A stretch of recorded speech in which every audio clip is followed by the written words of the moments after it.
राजा भोज ने जब 24वीं बार सिंहासन की ओर हाथ बढ़ाया तो प्रकट हुई एक तेजस्वी और संयमशील पुतली त्यागवती। उसके नेत्रों में वात्सल्य था, पर मुख पर निर्णय की दृढ़ता। उसने पूछा, राजा भोज, क्या तुम किसी ऐसे त्याग को समझ सकते हो जो बोलता नहीं, बस सदा चुपचाप सहता है? राजा विक्रमादित्य अपने राज्य में दान पुण्य और न्याय के लिए प्रसिद्ध थे। एक बार उन्होंने घोषणा की, जो भी निर्धन है वो दरबार में आए, राजा स्वयं उसकी मदद करेंगे। सैकड़ों लोग आए, पर अंत में एक वृद्ध स्त्री आई, कमजोर, फटे वस्त्रों में, पर चेहरे पर तेज था। उसने कहा, महाराज, मुझे कुछ नहीं चाहिए, बस मेरी एक बात सुन लीजिए।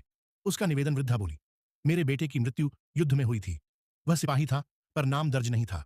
अब उसकी पत्नी और पुत्र भूखे हैं, पर किसी को उसकी शहादत पर भरोसा नहीं, क्योंकि वो केवल एक सैनिक था, कोई वीर नहीं। राजा विक्रम चुपचाप उसकी बात सुनते रहे। राजा ने सैनिक की विधवा को बुलवाया। उसने सुंदर साड़ी, जेवर आदि नहीं पहने थे, बल्कि साधारण वेश में थी। दरबारियों ने कहा, यह वीर की विधवा लगती ही नहीं, शायद यह झूठ कह रही हो।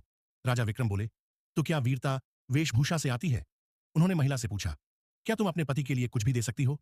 वह बोली, हाँ, अपना जीवन भी। राजा ने जांच करवाई। पता चला कि उस सैनिक ने युद्ध में अपने पूरे दल को बचाया था, पर नाम दर्ज नहीं हो पाया। राजा विक्रम ने उसकी विधवा को राज्यसभा की सदस्यता दी और उसकी मां को राजमाता की उपाधि।